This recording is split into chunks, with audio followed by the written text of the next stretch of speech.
Live or our YouTube page, The Paul Harrell Program. This is the set where we shoot our Wednesday weekly videos for our Patreon subscribers. And if you want to get on board and get extra Paul Harrell Program content because you want to partner with us, you believe the show has value, you want to help us keep the show on the air, you want to help us grow the show, you want to help us make videos like this one even better, then you need to seriously think about subscribing to Patreon. It's patreon.com/thephp. That's patreon.com/thephp. Get extra content today, partner with us, and help build the Liberty Machine. We're asking you to partner with us for as little as $5 a month. Now, you can go up from there. You can go to $10 a month and get extra features, or $25 a month and become a Conduit Media Insider. But for $5 a month, you can really help us out. You can get extra content. You can see what we talk about on sets like this. And I promise you, you won't be disappointed. Thanks for watching. Back in a moment. Paul Harrell, weekdays from 4 to 6. Learn more at paulharrell.com. The program, thank you so much. This is hour number 2. My name is Paul. You've found the intersection of conservative ideas and reality. We are building a Liberty Machine here. For those of you watching on Facebook Live and over at paulharrell.com, we got kind of a 3-person split screen in here. I want to welcome back to the studio. We have Secretary of State Mark Martin is with us. Mark, thanks for joining us, sir. Thank you for having me on again. Absolutely. And we have Pastor Iverson Jackson is with us, who's going to be at the Arkansas State University Student Union giving the keynote speech for the Arkansas State Young Republicans. Iverson, welcome to the program, sir. Thank you, Paul. Really glad that you could be here. Let's start with you. Okay. The speech here, this is 7:30 tonight, and Arkansas State University Young Republicans, as well as State Representative Dan Sullivan, bringing you in. And the topic is One Nation Under God. Tell us a little bit about that. One Nation Under God, that's that part, One Nation Under God, that's what we are. That's what our founders envisioned when you look at the Declaration of Independence, when they talk about we owe these truths to be self-evident, that, that we are endowed by our Creator. So they acknowledge that we are a creator. And then they go on to tell us that our Creator gives us certain inalienable rights, life, liberty, and pursuit of happiness. Among, them, we have many more than that, but those are the ones that they named. And so those only come when you're one nation under God. You look at any nation that disavows God, they don't have the liberty that we have, and that's why we have the illegal immigration problem that we have. People are not fighting to get out of America. They're fighting to get in America because this is where freedom lives. Yeah. Yeah, that's good. And there actually is, a lot of people don't realize this in today's day and age, but, the idea of founding a country, recognizing the existence of a higher power. Right. You look at totalitarian states, and they are the higher power. They don't recognize that. So it's kind of about establishing the country in humility. Absolutely. Versus, saying we have it all figured out. So there's a theology there about the Creator. Right. This is what guided our founders. And I know you'll have people say, well, you had founders that didn't even believe in God, or, they were deists and so forth and so on. That does not mean that they did not understand and agree with the principles of liberty that are found in the Holy Scriptures. And that's where people are missing it. They're missing, like, for instance, with Thomas Jefferson. When you look at his monument in Washington, D.C., I've been there many, many times, and you'll see statements that he made about God, and you would think this man is a Pentecostal. And here people are saying that he wasn't, that he didn't believe in God. Well, that's about as far from the truth as you can get. He read his Bible, he knew what the Bible says, and he understood that these liberties that we enjoy today, the few that are left, only come from God and not from man. And if something comes from God, then no man can take it away from you. Yeah, that's exactly right. I want to turn now to Secretary of State Mark Martin. So, Mark, what brings you here to this neck of the woods for this event tonight? I was just invited up by my friend Dan Sullivan, and I figured I'd come up and show some support for him. Yeah, absolutely. So obviously, one nation under God, that's something that I think a lot of people here in Arkansas, it really resonates with. Yes. And you see what the state of the country is now, and there's no question that we're kind of experiencing what looks like to be a slow moral decay. Talk about that a little bit. Well, or your thoughts on that? One of the things that I would actually start with is whether or not we recognize it, or any country recognizes it or not. we're under God. We're either under God's judgment or we're under His blessing, whether or not we want to recognize His sovereignty in the matter or not. That's really the starting point. I'm reminded of a quote by Abraham Kuyper I'd like to read to you. He says, "There's not 1 square inch of the whole domain of human existence over which Christ, who is sovereign over all, does not cry, mine." What's he talking about whenever he's developing these ideas? Well, the overall idea that is going on here is everything that's going on is under God's authority. How does He then delegate His authority in the world? And God first delegates who has more authority over you than anyone else. Ultimately, everybody would say God. But then, you move away from God, and then you're talking about the authority that an individual has over his own self-discipline. Now, Kuyper looked at things.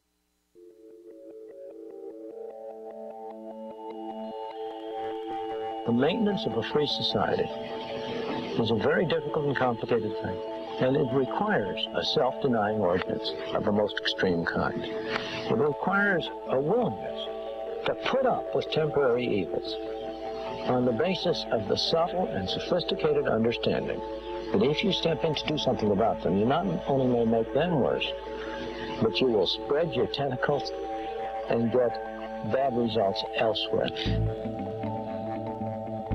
I think it's time we ask ourselves if we still know the freedoms that were intended for us by the Founding Fathers. We lose freedom here, there's no place to escape to. This is the last stand on earth. Whether we believe in our capacity for self-government or whether we abandon the American Revolution and confess that a little intellectual elite in a far distant capital can plan our lives for us better than we can plan them ourselves. You're listening to the Paul Harrell Program, brought to you by Conduit Media Group. Hey, folks, welcome to the program on this Wednesday. Thank you so much for being with us. You have found the intersection of conservative ideas and reality, where we are building a liberty machine, and really do appreciate it. We can't do the program without you listening every single day.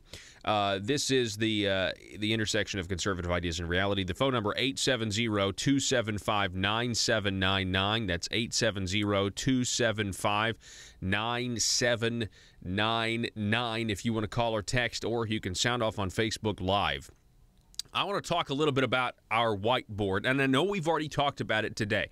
We talked about it at 5 o'clock on Monday, specifically relating the idea, the concept of a hive mind with what Conduit for Action wrote about concerning Governor Asa Hutchinson putting pressure on county committees, county committee chairmen, great organizations like the Family Council, all because we have people that are not going along with the governor's agenda. And, just how dangerous this concept of a hive mind, trying to control thought. I mean, all of these things, it's about control, which is really not supposed to be what the limited government movement, conservative movement's about at all. That's about individualism, right? And one of the reasons, if you look at any of these grassroots groups, like the Tea Party and others that were so successful a while back, were because they were decentralized, and this was like-minded people who truly believed that their freedom ends where the other person's begins.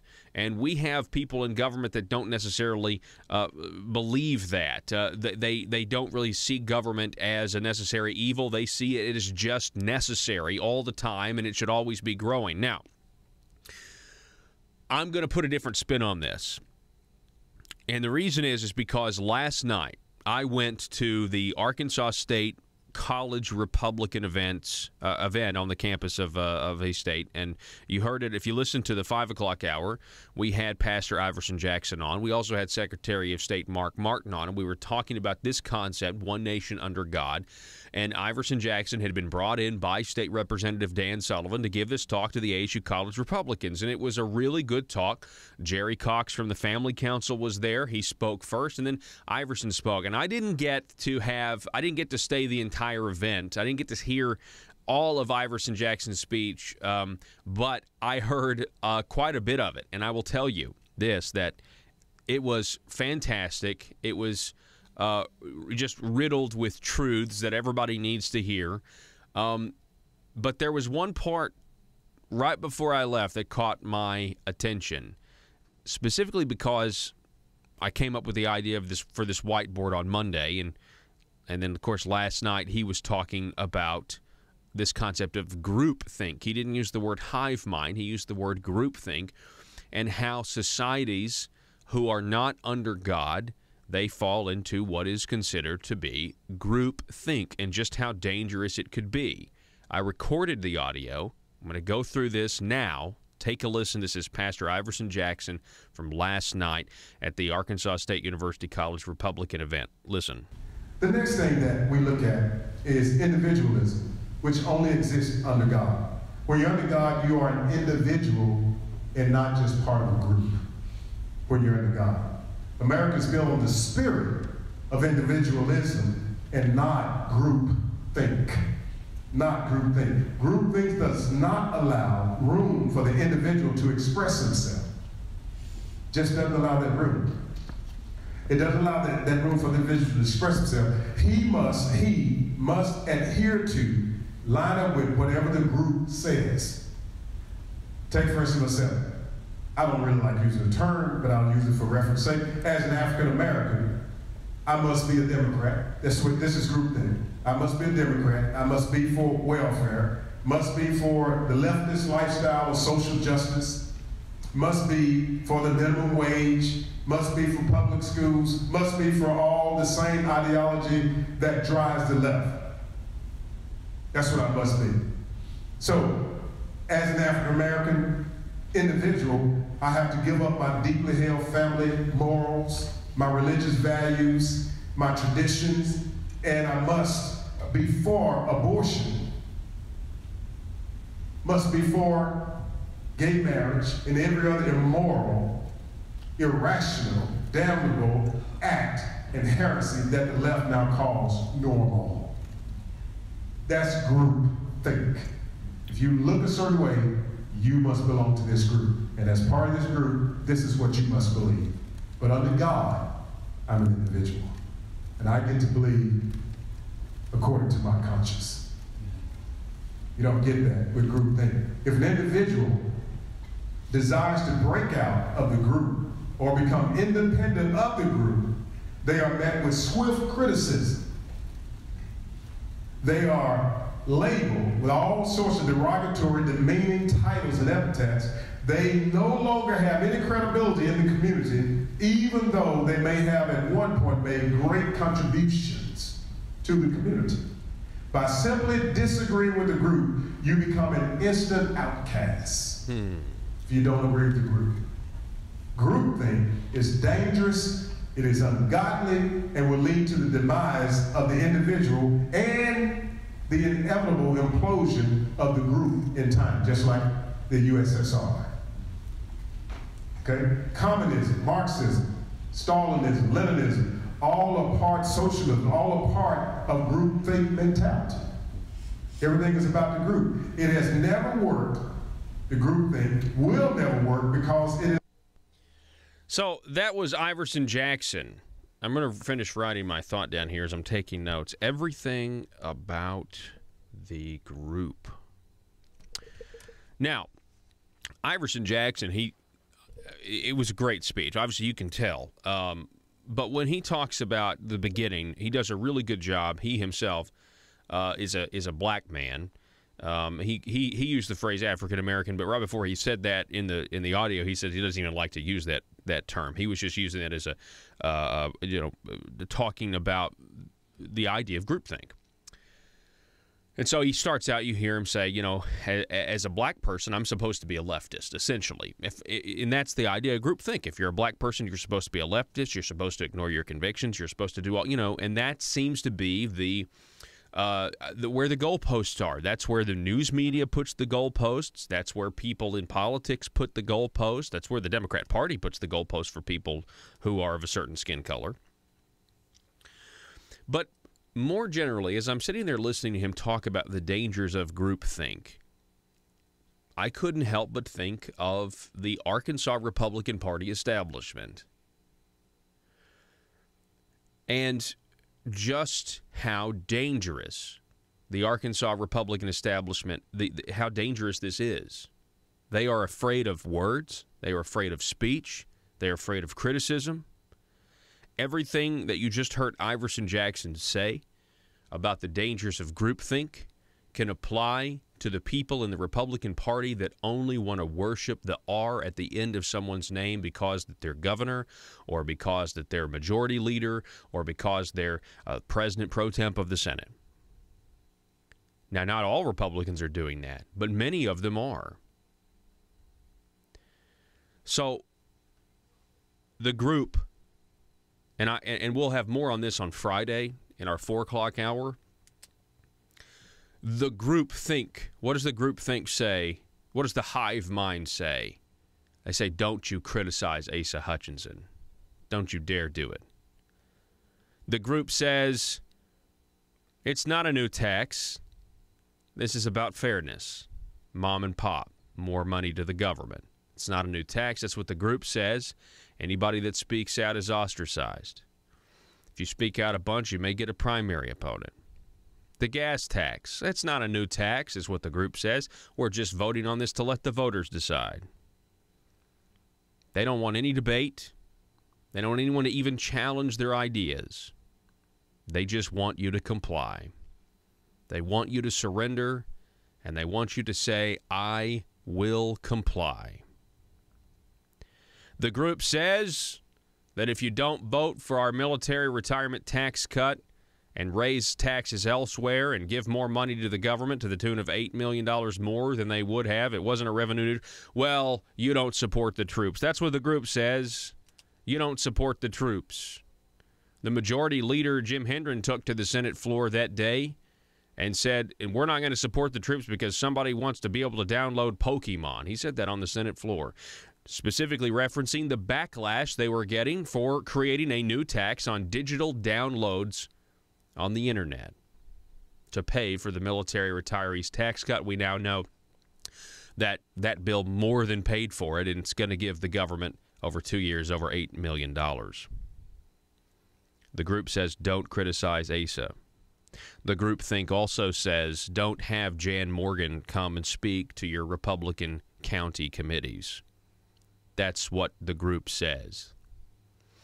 And if anybody dares step out of bounds, if anybody dares criticize what they are saying and has their own individual thoughts that doesn't bow down and worship the R at the end of Asa Hutchinson's name, they are met with swift criticism. They are met with isolation. They are the makers of whispers that start to spread, telling others that you have no credibility. And what did Iverson say? Even though you may have you may have contributed greatly to the group in the past, you are now out of bounds, you're out of step, and you must be shunned and you must be ostracized. Personally, for me, I've been doing this program since 2009. And I will just tell you that there's been a lot of Republicans that have come on this show that I had a hand in giving a platform to so people would know who they are, and then they go vote. And I've also seen some of those Republicans go down there and completely change, and they're not who they really said that they were. I've seen some that go down there and they are who they say they are. The ones who go down there and change, they no longer want to come on this program. They no longer want to answer for what they have voted on that's contrary to the people.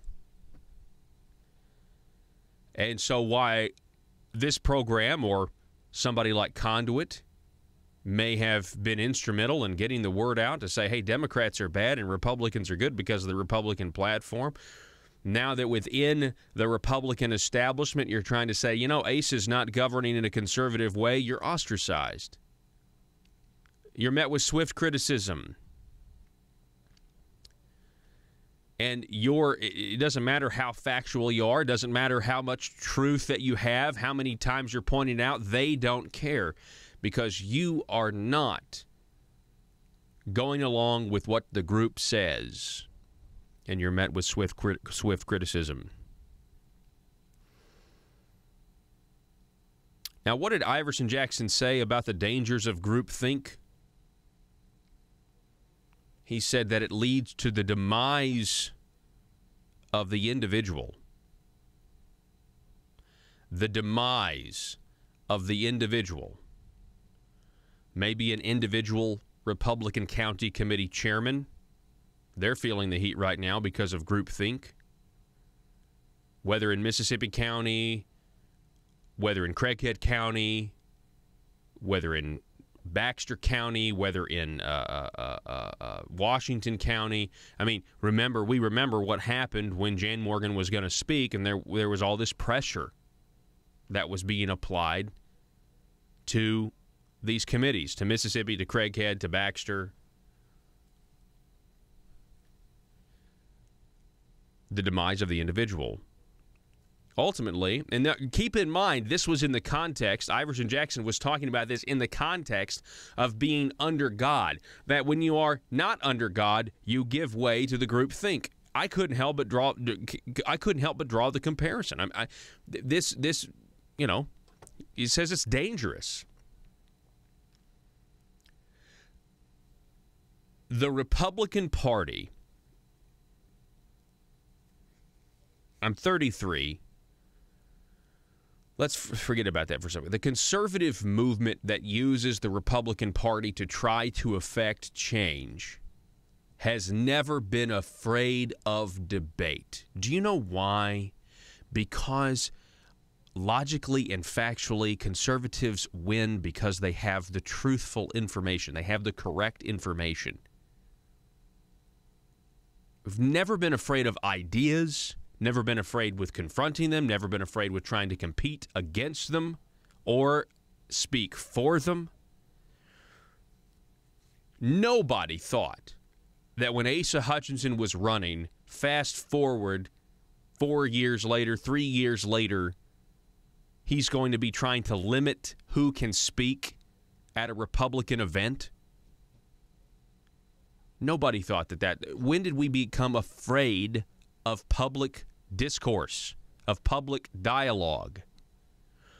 And the fact that they don't want to debate, the fact that they don't want to be confronted with what they have done in your name, means that they're just like the Democrats were.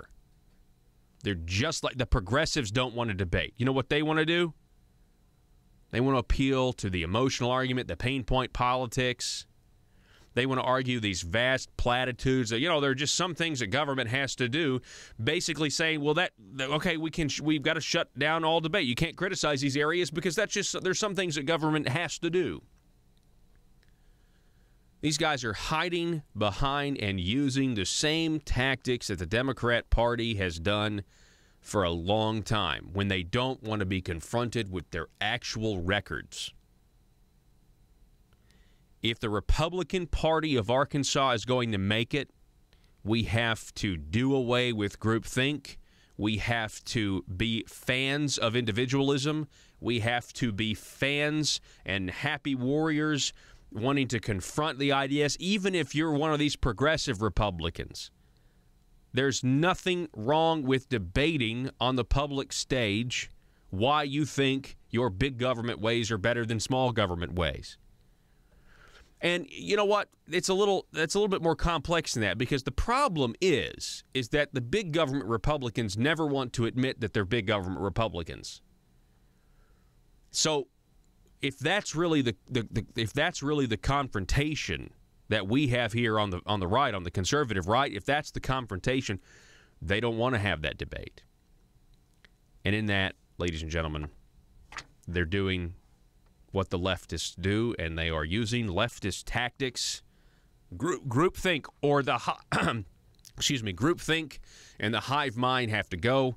Freedom, individual liberty, and robust debate must be here going forward. We have to take a break. Back in a moment.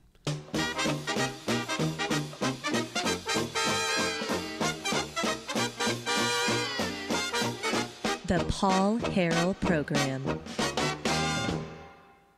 If you're like me, you believe that small business is the heart of Arkansas's economic engine. and it should be viewed that way by the politicians in Little Rock. Conduit for Commerce also believes, like you and I believe, policies that achieve less regulation and lower taxation help small business in Arkansas thrive. Other policies like small, constitutionally consistent government and reducing citizen dependency on government keeps it from growing and expanding its influence on our daily lives. Conduit for Commerce works every day to educate the general public and legislators on these important priorities in the name of Arkansas small business. By the way, contributions to Conduit for Commerce are tax deductible. Log on now to conduitforcommerce.org and click on Contact Us on the right side of the page. That's conduitforcommerce.org. Go there now and learn the facts on protecting small business in Arkansas.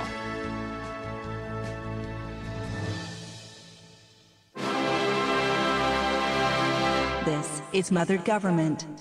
My people. The promised revenue gathering to fund my motherly goals, such as the Arkansas Works, Obamacare, private option has commenced. I have asked my representatives and senators to execute my will concerning new revenues from the tires you use to drive on my roads, the candy and sodas you consume and purchase in my stores, and the digital products you download on my internet. Your sacrifices and tributes, which are owed, display a measure of obedience, but there are still collectible sacrifices I require from the people to increase the work and size of our great government of Arkansas. There are two matters left unresolved. 1. I require a general tribute for all purchases made on my internet. Not just digital products, but all products. My dear children, there are those who would thwart my motherly goals of progress. If you see them, please combat their misguided notions of freedom by using phrases like mom and pop, and tax cheat. 2. I still require more revenue sacrifices concerning your consumption of my gasoline. I require your undying loyalty on the subject. Subjects, in conclusion. More revenue is good. Static revenue is bad. This message was brought to you by your stewards, aristocrats serving Arkansas. Thank you, my children, in advance for your required and expected obedience that keeps society safe and prosperous. And always remember, from cradle to grave. PHP Parody.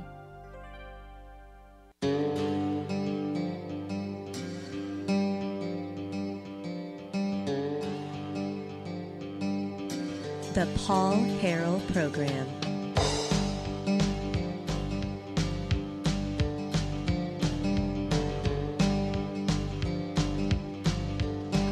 All right, so I'm going to have some audio for you on Friday at 4 o'clock. See, what Conduit for Action spoke at the Benton County Republican Committee last night. And we've got the video and audio of that meeting.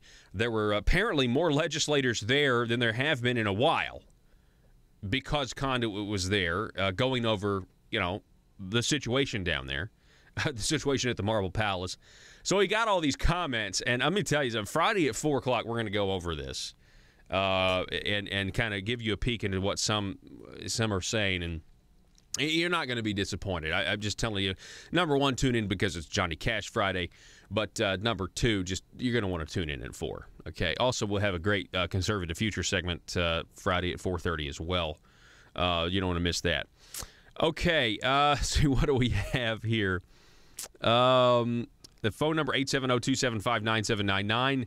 That's the hard break music, so I apologize. Can we talk real quick? I mean, I want to keep going with some of this stuff. I've got more stuff to get to. We got our Patriots Vec 746 segment coming up in just a second. But the Trump dossier was Clinton's dirtiest political trick. Michael Goodwin over at the New York Post. This is the easiest thing. It basically just sums up the whole thing about the Washington Post report providing answers to questions about where did, Trump's collusion with Russia and everything else.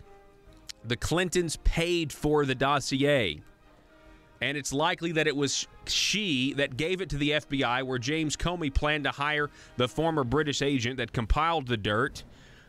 And so was this the reason that Susan Rice and Obama unmasked members of the Trump campaign and wiretapped them? Back in a minute. Welcome those of you watching at paulharrell.com, Facebook Live, or our YouTube page, The Paul Harrell Program. This is the set where we shoot our Wednesday weekly videos for our Patreon subscribers. And if you want to get on board and get extra Paul Harrell Program content because you want to partner with us, you believe the show has value, you want to help us keep the show on the air, you want to help us grow the show, you want to help us make videos like this one even better, then you need to seriously think about subscribing to Patreon. It's patreon.com/thephp. That's patreon.com/thephp. Get extra content today, partner with us, and help build the Liberty Machine. We're asking you to partner with us for as little as $5 a month. Now, you can go up from there. You can go to $10 a month and get extra features, or $25 a month and become a Conduit Media Insider. But for $5 a month, you can really help us out. You can get extra content. You can see what we talk about on sets like this, and I promise you, you won't be disappointed. Thanks for watching. Back in a moment. Paul Harrell, weekdays from 4 to 6. Learn more at paulharrell.com.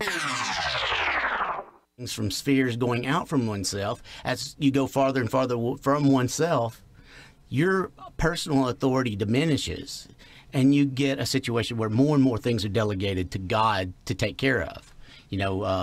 You hear some of the Austrian economists call it the invisible hand. Some people call it providence or whatever.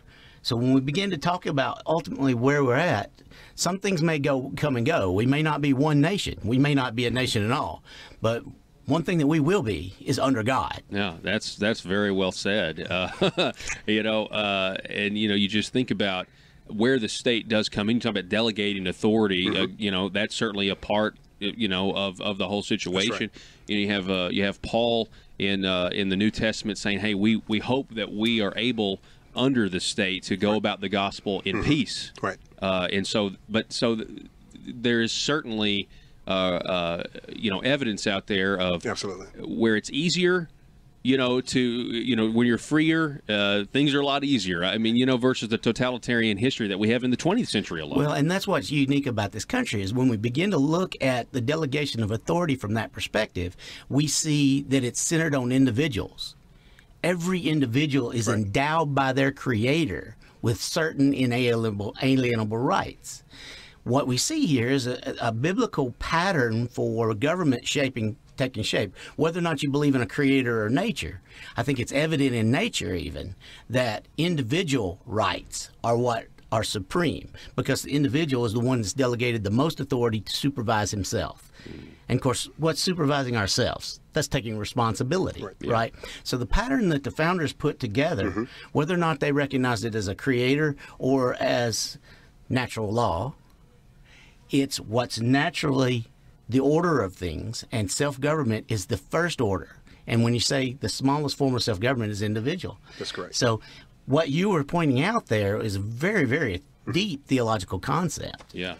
So we're talking with Secretary of State Mark Martin and Pastor Iverson Jackson. Iverson is going to be at Arkansas State University tonight with the ASU Young College Republicans, giving this talk about, one nation under God. It's very exciting. So tell us a little bit about, if you can, if you go all the way back to the founding and you go to what all of the sermons that were preached up and down the colonies, beforehand, it had a lot to do with what we're talking about, being an individual. Watch Paul live at paulharrell.com. It's free and available 24 hours a day, 7 days a week, because the Liberty Machine never sleeps. Hey, folks. Welcome back to the program, the intersection of conservative ideas and reality. I want to tell you something, that this segment of the Paul Harrell program brought to you by the great patriots of Act 746. They are on a mission to educate the good folks of Arkansas about the state of constitutional carry and Arkansas gun laws and the Second Amendment and your right to defend yourself, your family, and carry your guns. And let me welcome to the program now. We have Mr. Tim Loggins is on the line. Tim, welcome to the Paul Harrell program, sir.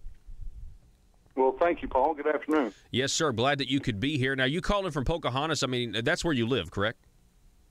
I live just outside of Pocahontas. Yes, sir. All righty. Okay.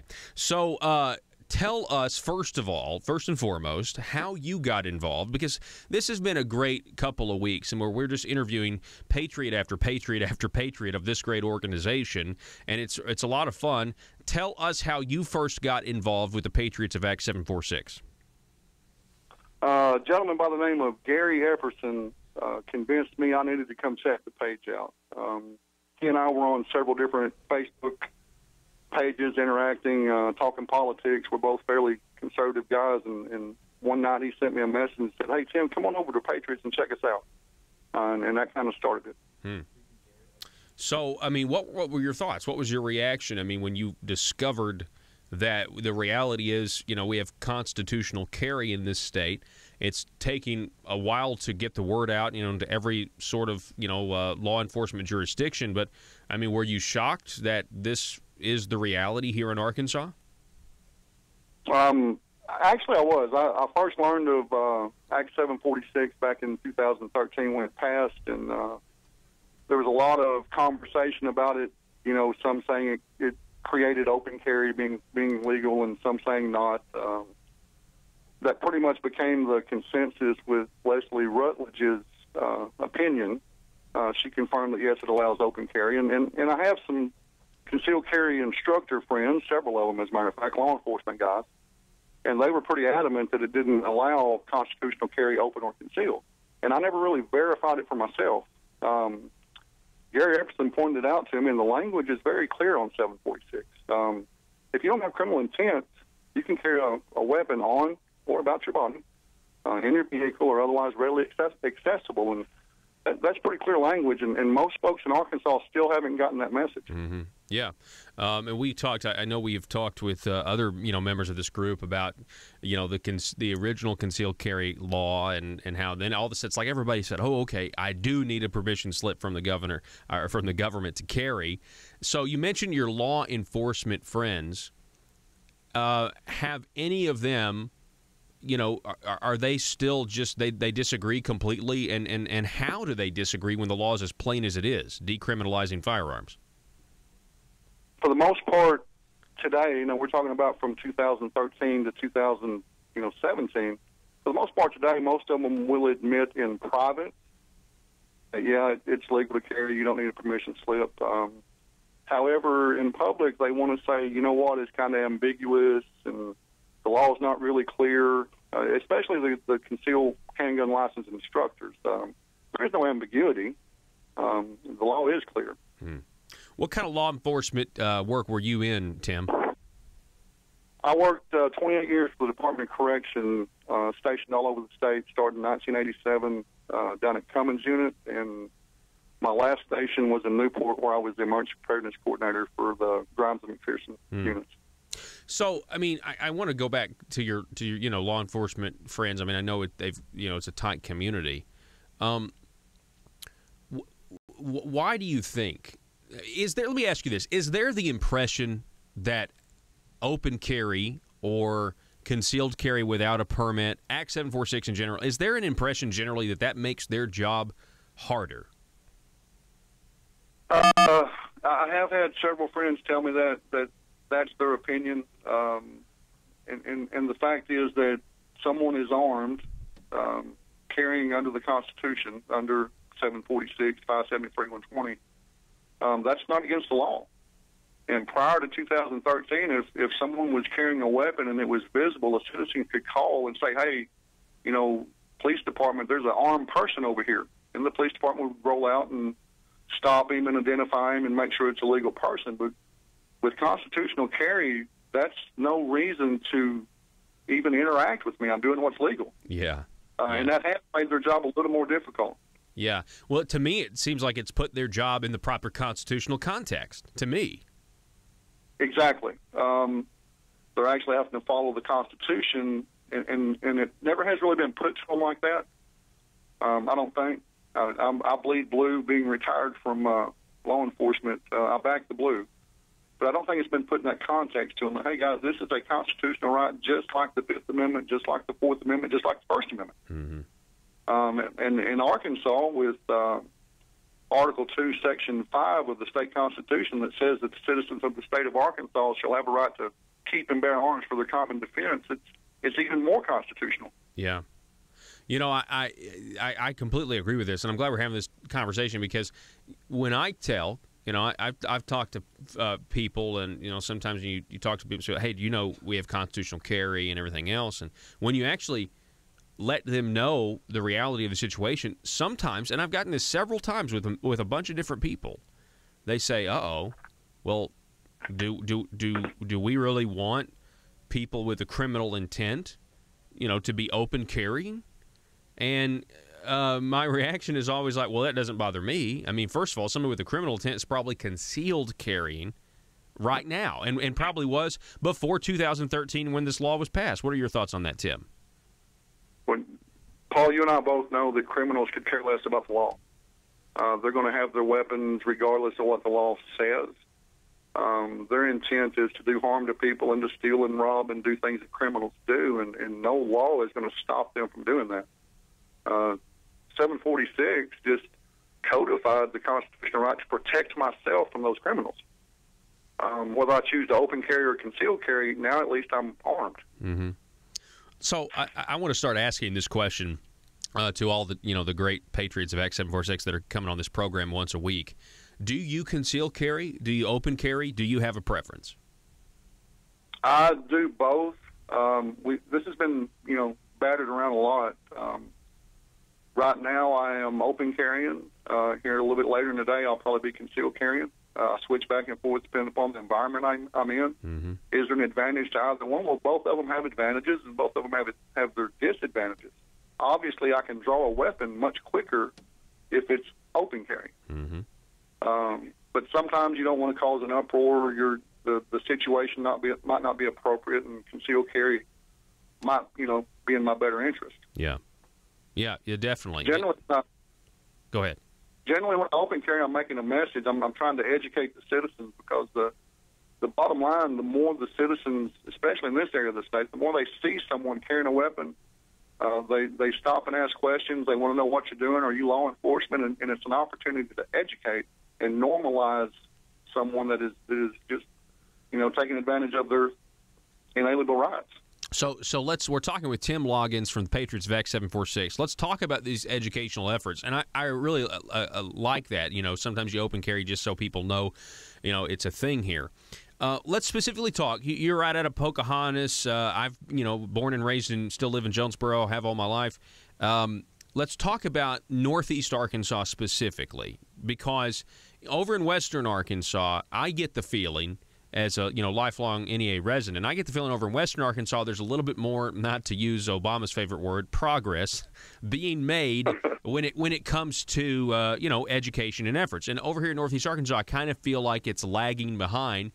And so I understand that you have an event planned a week from this Sunday. Tell us about that, what you hope to accomplish.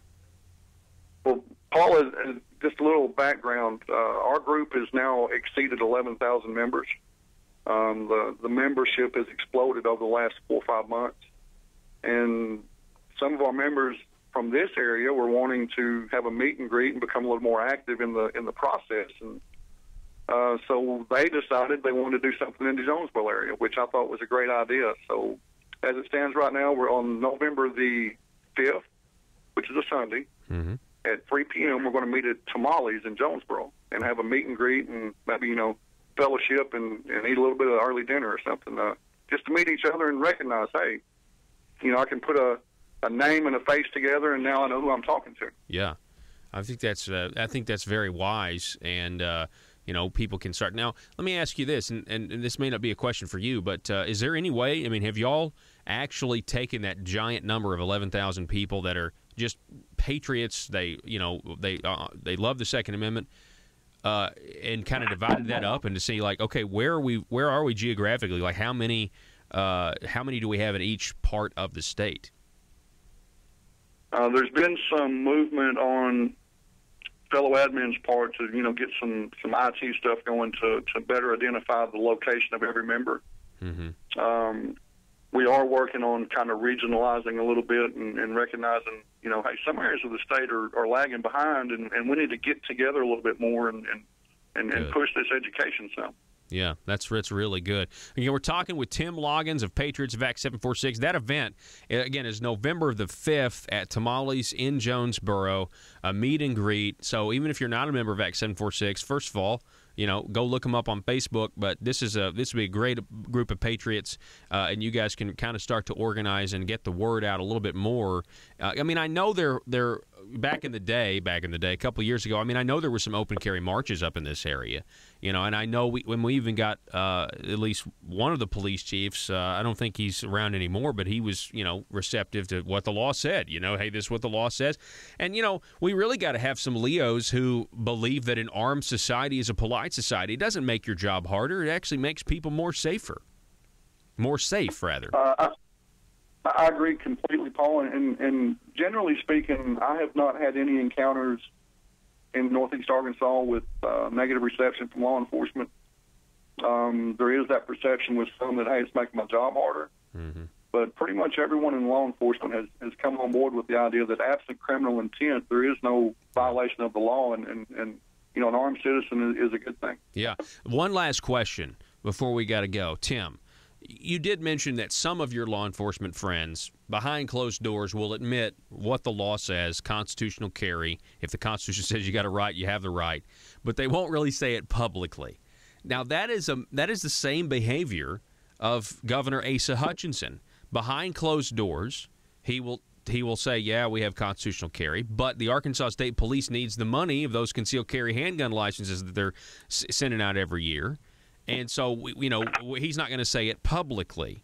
What are your thoughts on the state of the people in positions of power, the highest power in the land, just refusing to recognize what is plain as day?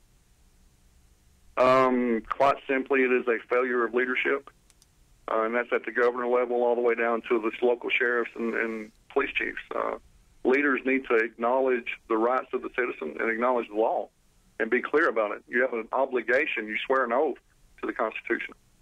And anyone that fails to do that, Asa Hutchinson included, that's a failure of leadership. And that's a direct, to me, it's a direct mark against his character. Wow. Yeah. Not to mention, if you actually look into the idea of an armed society being a polite society, how many more people are protected and secure by knowing that they have the right to carry a weapon to defend themselves without having to get a permission slip from the government?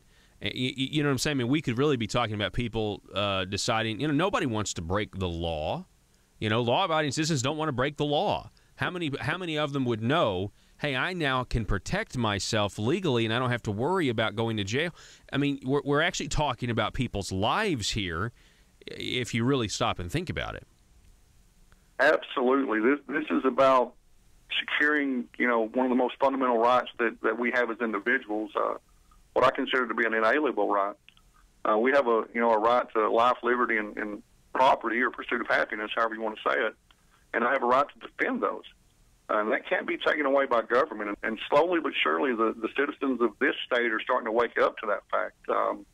You know what? It's I don't have to ask permission to defend myself or to be able to defend myself. And it's taking time. It's a slow process because there's been a lot of misinformation put out there, especially by the state police. Yeah, no doubt. Who are protecting their $1 a year. Yeah, and the state police, they're getting their orders from the governor, you would assume. So, Tim Loggins, Patriots of Act 746. It's been a great interview, sir. I appreciate it. Again, your event in Jonesboro, November the 5th. They meet and greet at Tamales. What time is that event again? It's going to start at 3 and run until, there's at least 4 or 5, just whenever nature takes its course. All right, so it's going to start at 3 in the afternoon. So Sunday afternoon, November the 5th at Tamales. Tim, I appreciate it, sir, and we'll do this again soon. Yes, sir. It's been an honor. All righty. Hey, thank you. Folks, we've got to take a break, but we're going to be back here in just a moment. The Liberty Machine rolls on. Back in a sec. The Paul Harrell Program, brought to you by Conduit Media Group.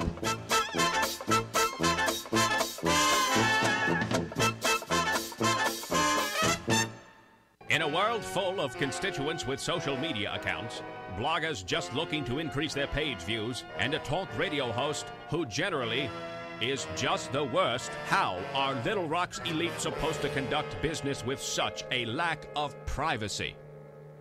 Introducing the 1835 Club, older and more refined than other clubs that claim discretion. The 1835 Club is for seasoned political veterans that want to conduct the highest form of aristocratic business with the public's money. Are you a schemer?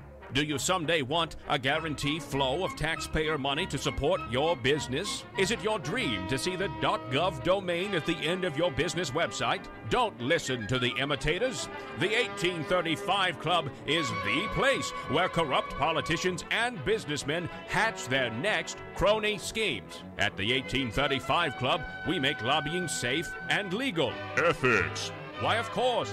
All business is done in an ethical manner. Just look for the sign above the door that reads, loophole. Are you tired of the Capitol Police restricting your access to the roof after a perfectly good night of drinking? The 1835 Club has libations and a perfectly good roof. Other crony clubs that promise discretion try to lure you in by advertising bars made out of aeroplanes. Well, at the 1835 Club, instead of an airplane fuselage, we've got a space shuttle. No, not a bar. We've got an actual space shuttle that makes a daily run to the moon so members of the 1835 Club can have some real privacy away from the bloggers and taxpayers. Are you an Arkansas aristocrat? Do you want to be? It's the 1835 Club, and we work tirelessly to make sure the good old boy system remains alive and well.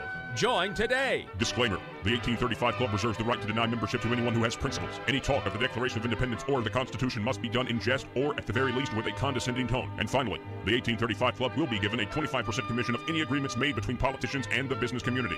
PHP Parody. If you would like information about advertising or supporting the Paul Harrell Program and Conduit Media Group, call 870-275-9755. Join the fight against big government and advance the preservation of liberty by calling 870-275-9755. The Paul Harrell Program, brought to you by Conduit Media Group.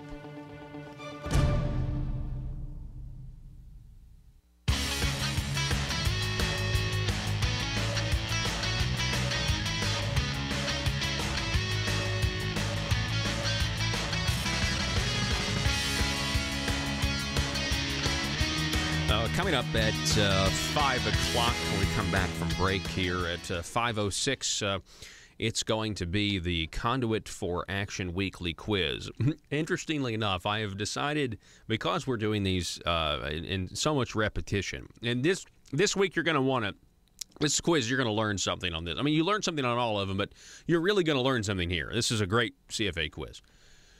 But you know how we've been playing Jeopardy music, you know, throughout on Wednesdays when we do this in the 5 o'clock hour. Sometime we do this on Wednesdays where our contestant Joe decides to, you know, not make an F on the quizzes, Government 101 quiz.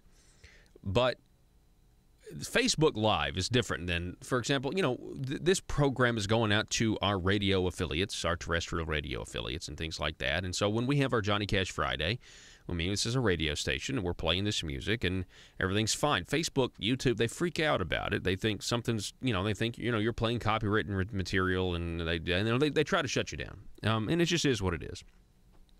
But I'm certainly not going to deny the terrestrial radio affiliates in Arkansas, Johnny Cash. I'm just not going to do that. But we're having to tone down, you know, because anything will get flagged, you know. Jeopardy, Facebook, well, just take your video down.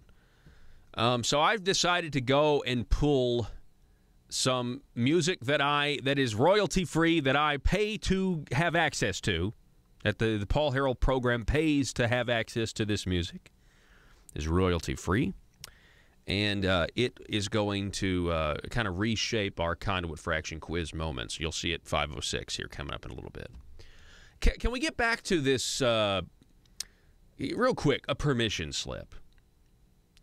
I briefly mentioned that, you know, back in the 90s, they passed the concealed handgun carry law here in Arkansas.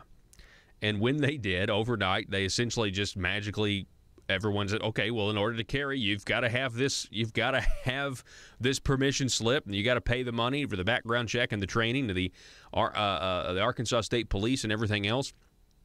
But I'm telling you, the reason I love Patriots of Act 746 is because they have worked so hard on this issue that they have successfully been able to use certain verbiages and phrases that really paint an accurate picture. Now, I try to do that here.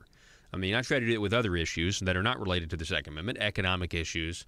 We've got our glossary of terms that we go over, whether it's a task farce, whether it's something like hospital math, Johnny sweep the legs. All these things have specific meanings for me and our listening audience. But they have successfully done that with the permission slip phrase.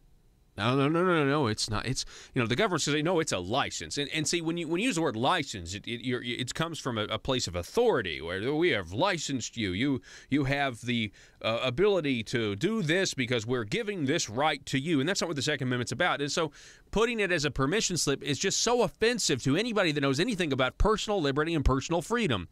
Do you know the last time I got a permission slip? It's when I had to go to the bathroom when I was in high school. You know, you might otherwise call it a hall pass, but you had to have a permission slip, to go to the bathroom, or a permission slip to go on a field trip with your high school. I mean, it just screams institutionalization, meaning we're going to take your natural state and we're going to manage it for you. We're going to give your rights back to you. And we will be the authority. We will be the permission slip distributors. And that is just not true. The phrase permission slip is great because it communicates everything you need to know about the current state of affairs, what the government thinks of itself. It tells you about a mentality between authority and citizen, government and citizen, and it's really powerful. I mean, did anybody ever feel, now granted, probably every one of us at one point or another, maybe confession's good for the soul, bad for the reputation. When you were in school, you didn't really have to go to the bathroom. You just didn't want to sit in class anymore. So it's like, can I go to the bathroom? And then you get your permission. But then when you really did have to go to the bathroom, did anybody ever feel just like, man, what is this? This is subhuman. I have to go to the bathroom. I'm a free man, but I'm not, because I have to have a hall pass or a permission slip to go do one of the most natural things that you can do. And I had that same feeling, by the way, this weekend when I went muzzle loading season started, and I killed a doe, and it was fantastic. It was absolutely fantastic. It's not my first deer, but I mean, it was great. I had a good shot, a clean shot. And then you had, she ran, right? And so I, actually just hung out, for like an hour and a half. And I went in there, had some family with me. And then you got to track it, you had the blood trail, and we're figuring things out. And tracking a blood trail is so much fun to me. I love it. It's almost just, it's not as big of a deal, but it's almost as big of a deal as the actual adrenaline surge when the deer comes out of the woods. And and so you find the deer, you field, you dress it, you do everything you need to do to it, you get it back to camp, and then you've got 24 hours to call it in. And so I called it in, I tagged the deer, I did everything you're supposed to do. By the way, your tags now are just little pieces of paper, they're not actual tags anymore. That's gotten a lot of people mad. There are positives and negatives to it. I'm not going to get into it now. But I thought, speaking of the idea of doing the most natural thing that you can do, the most natural thing you could do is to harvest an animal from the wilderness and to clean it and to get it ready for human consumption. Oh, did you check in with Mother Government and let them know what you just did? Did you check in so you could get a permission slip to have done what you did? And the natural, freedom-loving human being that I am resents this. I'm just going to be honest with you. I know it's a reality, and I'm going to comply with it. I'm a law-abiding citizen, but I can't help but resent it. One more hour coming your way next. Don't go anywhere.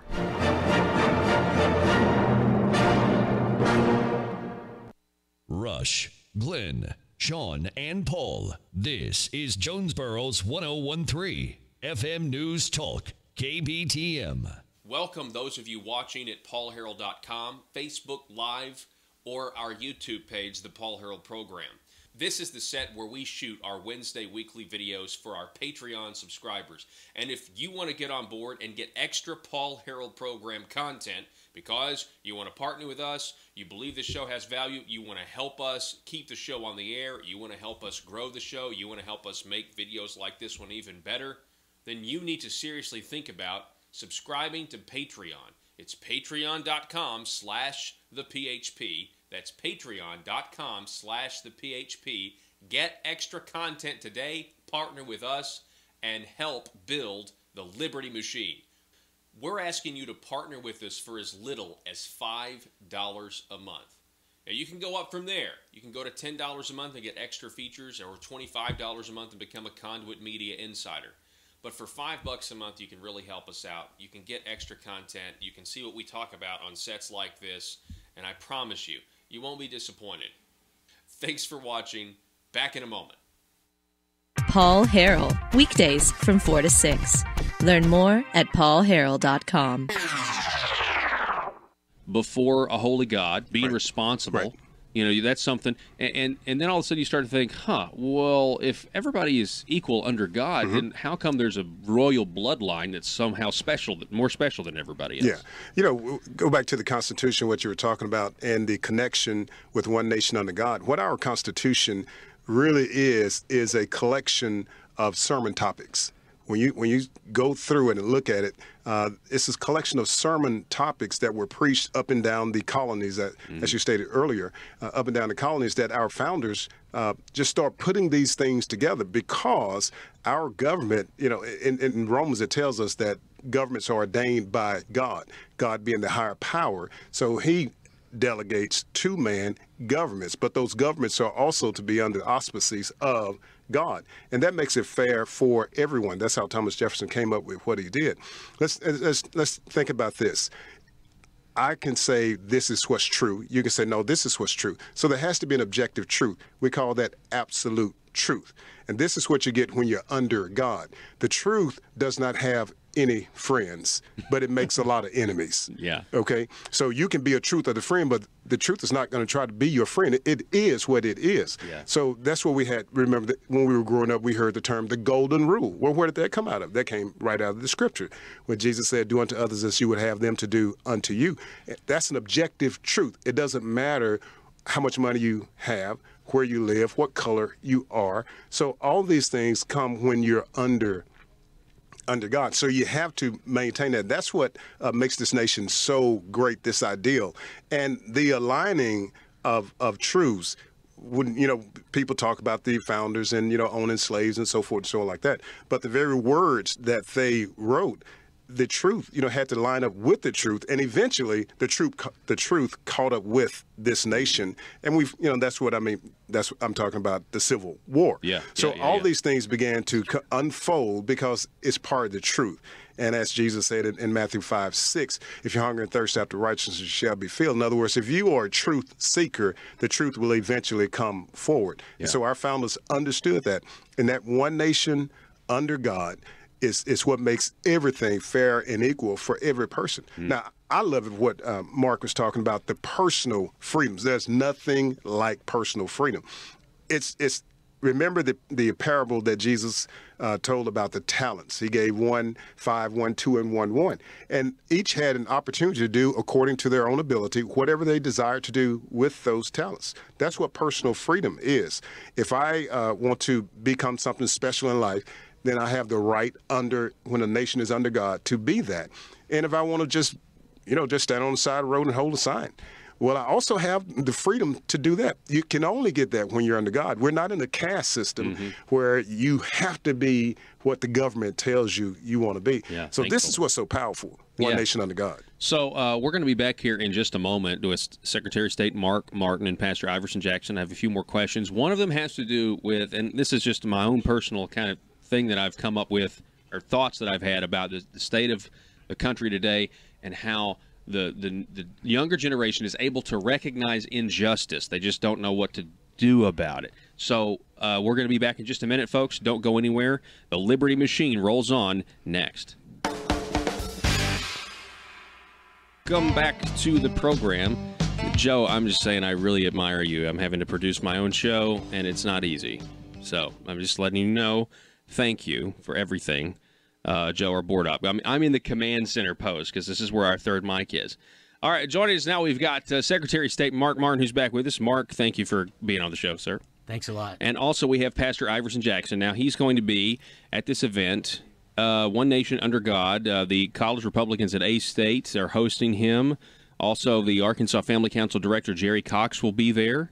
So that's going to be fun. Admission is free. It's tonight at 7:30 at Arkansas State University on the third floor of the Student Union. Seating is limited, but come one, come all right now. I want to talk a little bit about Iverson Jackson. He is the senior pastor of Zoe Bible Church in Little Rock. You received your bachelor's in business administration.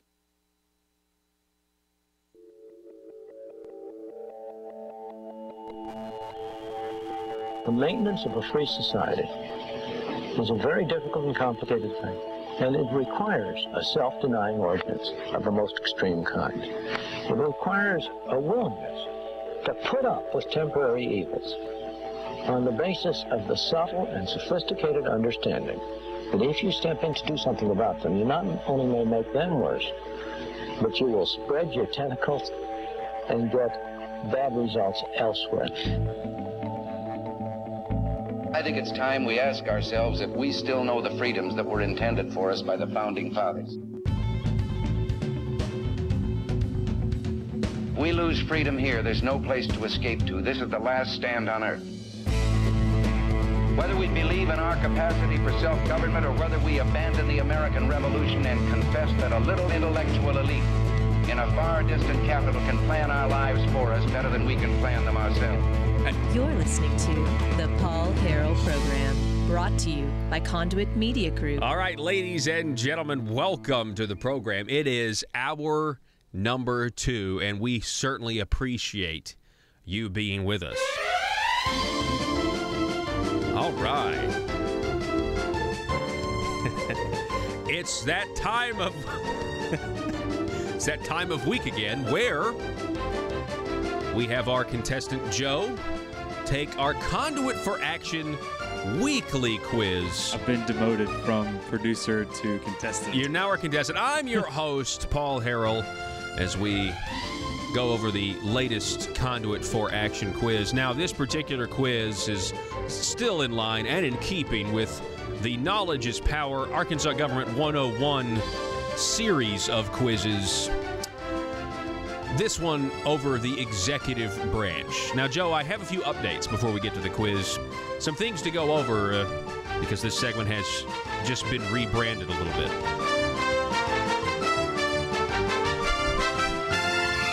This is the CFA game show. All right. So, yeah, the Conduit for Action game show. Here it is. All right. So, when you hear this sound, Joe, it means you're out of time. Okay, that's going to mean that we're going to need an answer, okay? I immediately don't like this because this gives you an arbitrary time of whatever. Joe looks like he's thinking the most. Let's mess with him. Okay, well, listen. If you this is life, okay? All right. If you get an answer correct, when we go back over the answers, you will hear this sound.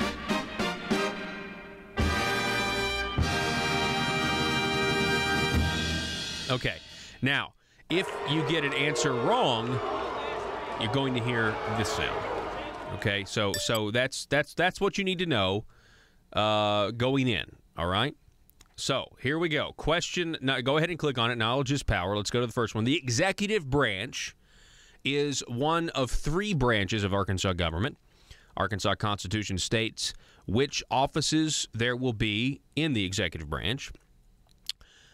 These are referred to as constitutional officers and are elected by the people every 4 years. The role of the executive branch is to implement the law, but they do not make the law. They may make regulations and rules, but these can be overridden by statute from the legislative branch. Under the Arkansas Constitution, the governor has, quote, the supreme executive power of this state, end quote. Take this quiz below to learn the structure and practice of the Arkansas executive branch. Now, interestingly enough here, Joe, just for all of our listeners back out there, you can go to conduitforaction.org and you can take the quiz yourself. Question number 1. How many state constitutional offices does Arkansas have? Examples, like the lieutenant governor or the governor.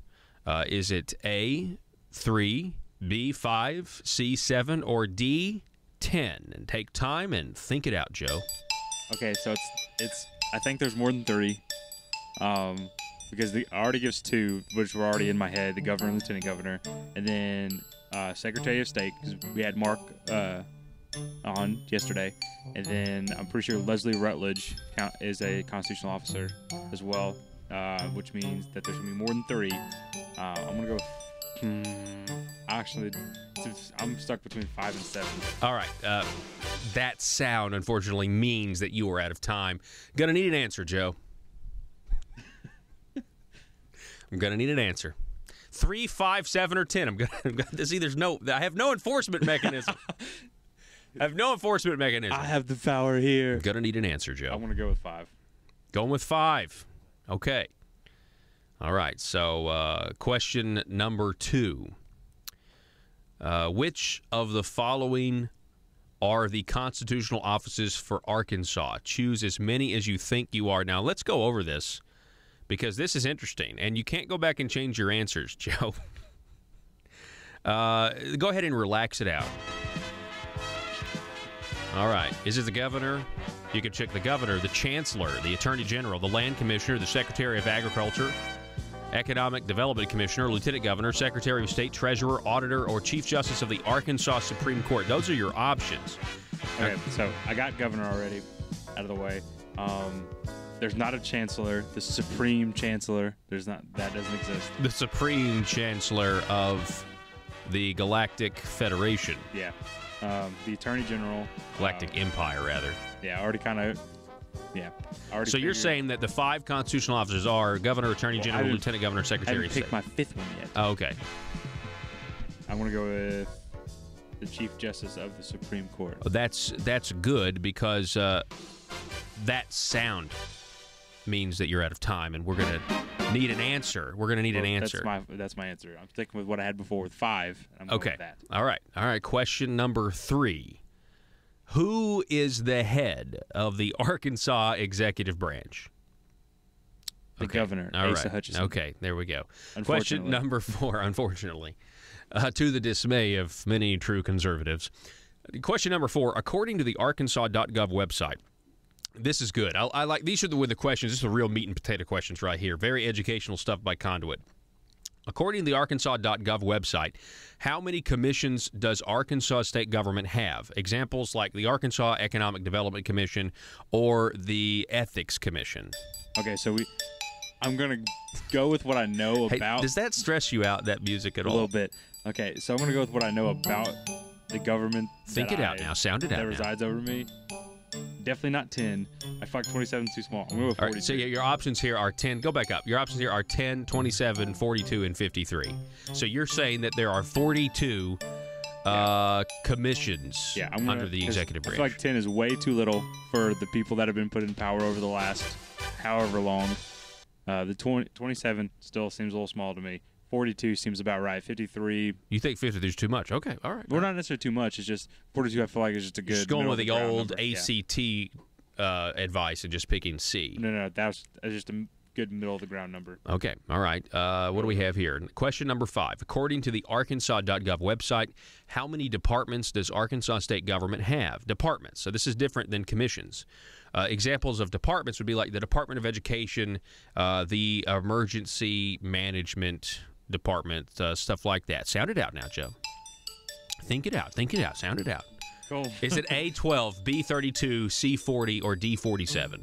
Again, operating off the same assumption from the last question, I'm actually going to go 47 with this one. Okay, so you're going with D. I feel like we have a lot of unnecessary departments. Okay, it's a good thing because that sound means that you are out of time. See what I said, ladies and gentlemen? Arbitrary moments where Paul just decides you're out of time. No, I mean, this is me. It's the computer. It's an AI. She's listening in. Her initials are MG. Okay, question number 7. Now, I like this next one. Oh, are we on 6? Yeah, we're on okay. 6. Question number 6. Sorry about that. According to the Arkansas.gov website, how many boards does Arkansas state government have? Examples for this would be like the Board of Public Accountancy, Auctioneers Licensing Board. You have to be licensed to be an auctioneer. All right. What do you think, I'm Joe? going with 77 on this one. You're going with D. All right, sorry. A22, B37, C51, or D77?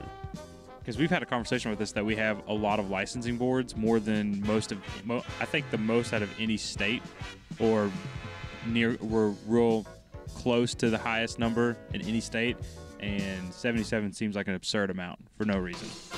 Okay. And I think that sound means you're out of time. So. Yeah, I've already got my answer. Okay, so you're going with 77. All right, now question number 7. Question number 7 is, according to governing.com, how many full-time equivalent employees did Arkansas state and local government have in the year 2014? Was it A, 12,064, B, 27,891, C, 45,567, or D, 71,048? Full-time equivalent employees, according to Arkansas.gov.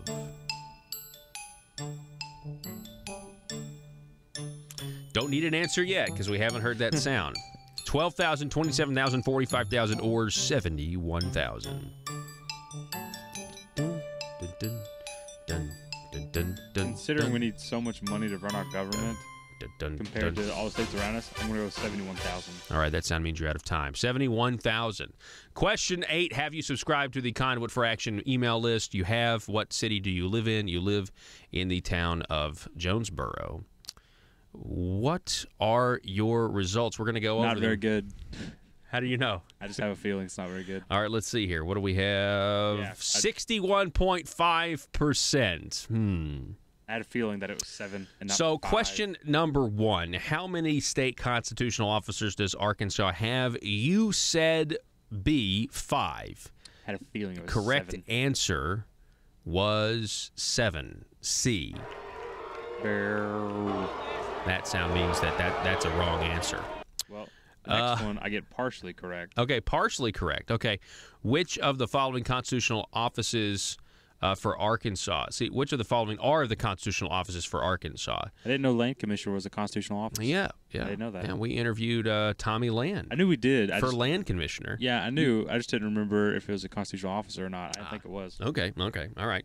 So you got Governor right, obviously, Attorney General right, Land Commissioner incorrect. So you picked 4. Okay, I see what you did. 5. So the wrong one is that you thought that the Chief Justice of the Arkansas Supreme Court was a constitutional officer. Honestly, I had no idea who my 5th person was going to be from my answer previously. So now the reason that's wrong, Joe, just logically, is just because it's part of the judicial branch, and so it's three equal branches here.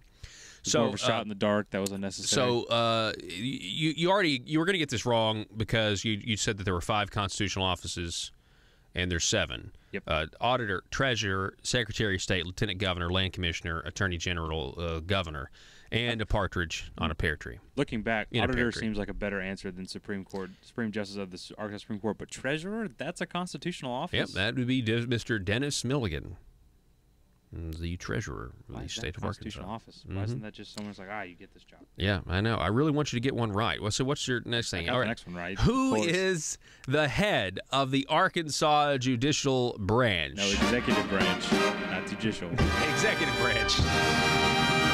Sorry. You got that one right, Joe. Congratulations. It was the governor, the head of the executive branch. Sorry, that was last week's many quiz. people's current dismay.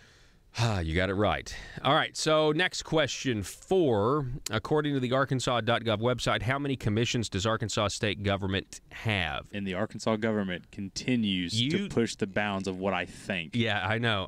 That's true. You chose 42. But I was in between 42 and 53 because the correct answer is 53. Yeah.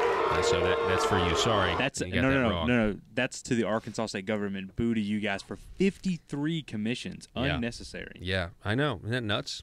Question number 5. According to the Arkansas.gov website, how many departments does Arkansas state government have? You went with the highest number on that one.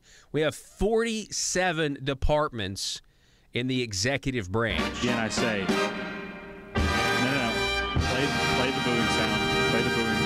Play the booing. You want the booing? Yes, because, again, boo on you, Arkansas state government. Okay. Well, all right, so it's boo on the government, but good for Joe. Yeah. All right, question number 6. According to the Arkansas.gov website, how many boards does the Arkansas state government have? Like the Public Accountancy Board or the Auctioneers Licensing Board. You chose D, 77. That is correct. 77 boards and licensing authorities. Unbelievable. Of course, the boos go towards the actual Arkansas state government because they are the terrible stewards of the power we've given them. For those out there who didn't know about this, or we're trying to make a defense that the Arkansas state government was not regulating us. 77 boards for licensing. That's a regulation if I've ever heard one. Yeah.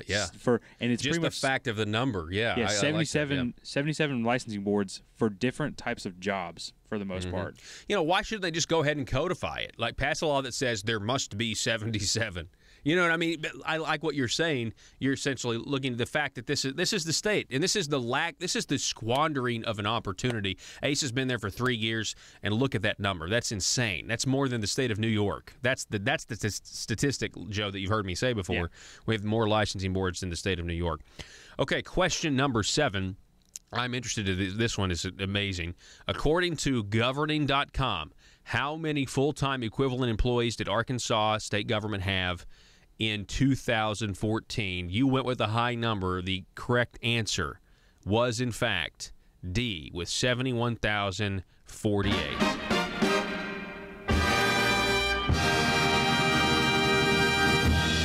But how many of those 71,000? That is insanely too high, Arkansas state government. How many of those 71,000 people actually do something?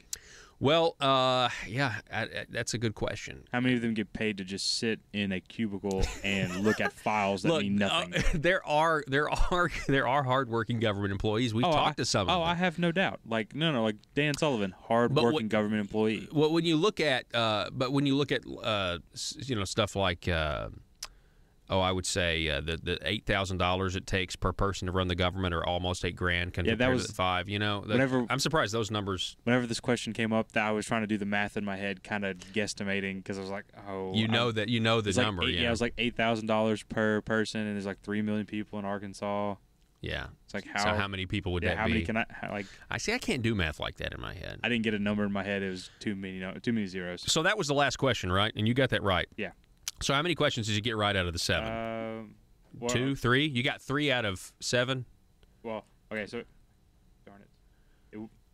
Yeah, there was 61.5%. 8 of 13, because each one of the when I had to choose the constitutional officers. Yeah. You got points for everyone. Yeah, so I got you got 4 8 out of 7. Okay, so 8 out of 13. You made a D.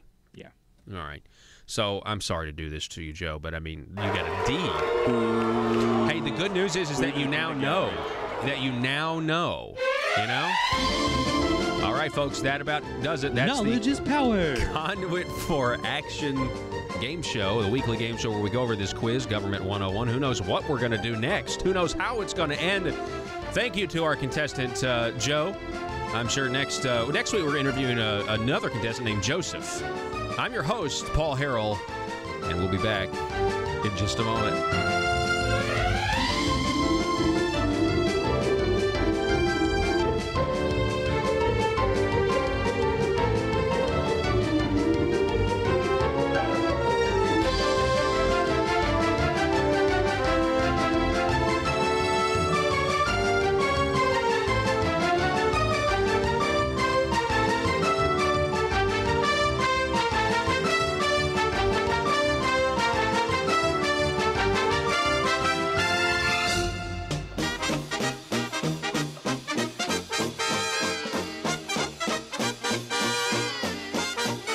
The Paul Harrell Program.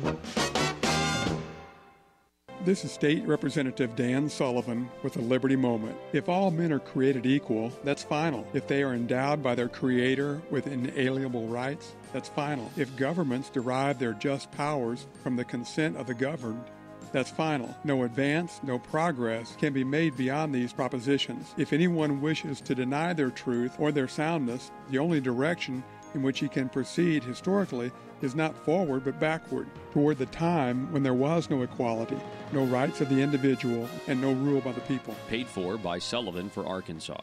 If you're like me, you believe that small business is the heart of Arkansas's economic engine, and it should be viewed that way by the politicians in Little Rock. Conduit for Commerce also believes, like you and I believe, policies that achieve less regulation and lower taxation help small business in Arkansas thrive. Other policies like small, constitutionally consistent government and reducing citizen dependency on government keeps it from growing and expanding its influence on our daily lives. Conduit for Commerce works every day to educate the general public and legislators on these important priorities in the name of Arkansas small business. By the way, contributions to Conduit for Commerce are tax deductible. Log on now to conduitforcommerce.org and click on Contact Us on the right side of the page. That's conduitforcommerce.org. Go there now and learn the facts on protecting small business in Arkansas. Do you need to advertise your business product or service, but not sure what the best choice is? Folks, allow me to introduce you to Talk Radio. You're listening to it right now. Talk Radio is one of the most unique mediums in all of advertising because it actually works. It gets the information you want to the people you want to get it to. And by the way, those people are educated, well-informed decision makers of their household, and most of them have disposable income. If this is a target audience for your business, then you have to consider advertising on my show, The Paul Harrell Program. We have options for most any budget and can provide you with exciting opportunities to grow your business. We can put your message across the state, or we can help you locally. Call 870-275-9755 if you have any questions. That's 870-275-9755, or visit my website, paulharrell.com, and click on Advertise. Need to get something off your chest? Then call or text Paul now, 870-275-9799. All right, welcome back, ladies and gentlemen. Hey, when we come back for the next long segment, I'm going to give you some information, some big news out of the exploratory committee that Jan Morgan has formed to see if the folks are receptive for her to challenge Asa Hutchinson in a Republican primary for the governor of the state of Arkansas. Big news on social media. Looks like some of her potential campaign staff are really is coming together. So I'm going to cover that when we come back. Also want to go over just a little bit about this Russia situation in the Clintons, because it actually aligns. You know, our 7 techniques that we have, the 7 techniques that government uses to grow itself, make people dependent on it and everything, all of that. One of the 7 techniques is projection and deflection, and we're going to open that back up, analyze that, and see how that applies to this whole Hillary Clinton dossier and the huge news. Big revelations and how it's just, you know, it has rocked D.C. I know that's a headline out there, but that's exactly what's happened. It has really seriously rocked the entire, all of D.C. I want to remind everybody to follow us on Twitter at Paul Harrell 1776. And as this broadcast has gone on, I do want to give a shout out to Donald. Donald just became, in the course of this program, a Conduit Media Insider. Donald, if you're still listening, I want to thank you. He went to our Patreon page, and he decided to give us the $25 a month contribution, which gives him access to our Wednesday weekly video, as well as our polls, where we allow people to produce the show for us and say what topics you want to hear, tell us which guest you want us to try to interview, as well as a conduit, as well as a Liberty Machine T-shirt. All that is coming your way, Donald. We really appreciate it, folks. You can get the Wednesday weekly video for as little as $5 a month. It's at patreon.com/thephp, and I would just ask you to partner with us if you think this program is of value and you want to see us grow and you want this truth to get to more people so that we can actually see things change down at the Marble Palace. It's patreon.com/thephp. Our Wednesday weekly video is out now. Back in a minute. Welcome those of you watching at paulharrell.com, Facebook Live, or our YouTube page, The Paul Harrell Program. This is the set where we shoot our Wednesday weekly videos for our Patreon subscribers. And if you want to get on board and get extra Paul Harrell Program content because you want to partner with us, you believe the show has value, you want to help us keep the show on the air, you want to help us grow the show, you want to help us make videos like this one even better, then you need to seriously think about subscribing to Patreon. It's patreon.com/thephp. That's patreon.com/thephp. Get extra content today, partner with us, and help build the Liberty Machine. We're asking you to partner with us for as little as $5 a month. Now, you can go up from there. You can go to $10 a month and get extra features, or $25 a month and become a Conduit Media Insider. But for $5 a month, you can really help us out. You can get extra content. You can see what we talk about on sets like this, and I promise you, you won't be disappointed. Thanks for watching. Back in a moment. Paul Harrell, weekdays from 4 to 6. Learn more at paulharrell.com. Administration in 1985 from Southern Arkansas University, and a master's degree in public administration from Webster University. And you're also retired as a lieutenant colonel in the military. So certainly thank you for your service. Tell us about how you wound up at Zoe Bible Church. At Zoe Bible Church? Yeah, Zoe. I'm sorry. Yeah, Zoe. My What's the Greek word which means life? Okay. So it looks like it's pronounced Zoe. I was the whole Ecclesia college scandal. I've been pronouncing Ecclesia wrong for a long time, and somebody finally was like, "You're saying it wrong. This means church. You need to know how to say this word." Okay, go ahead, sir. Yeah, Zoe Bible Church is the church that my wife and I founded in 1997, and so that's how we wind up there because we started the church there. So good. We just love what God has called us to do there. Okay, so today in society, you mentioned a lot of people's problem. Look. You mentioned people what they say about the founders owning slaves and everything, and kind of using that to make basically kind of discount everything that we have here today that might be good. And as I look, across the scriptures and Bibles, you see God using non-perfect men, broken men. Those are the only ones in the Bible, yeah, exactly. except for one. Except for one, right? Except for one. I mean, you look at some of our best guys. Right. You look at David. I mean, he's an adulterer, a murderer. Yep. I mean, bad stuff. Can't control his children. Yeah, exactly.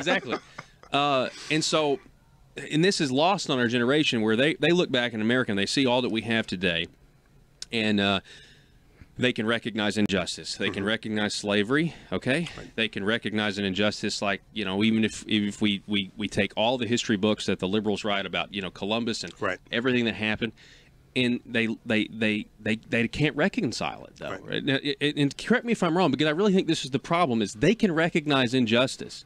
And what they're really seeking is the perfect approval of a holy God, in my opinion. Yeah.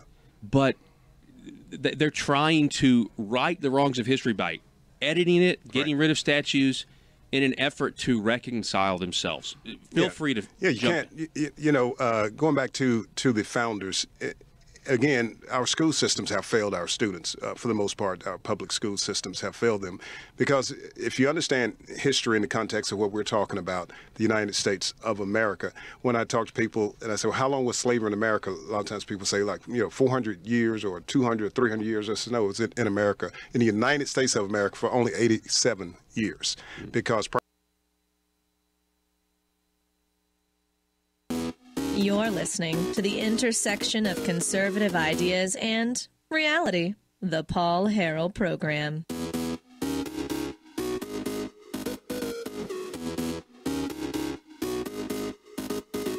All right, folks, welcome back. We're here at the home stretch on this Wednesday, and do appreciate you guys being with us. The phone number, call us or text us, is 870-275-9799, or sound off on Facebook Live, which is the increasingly popular way to communicate with us, communicate with Joe there in the other room, who is a straight D student.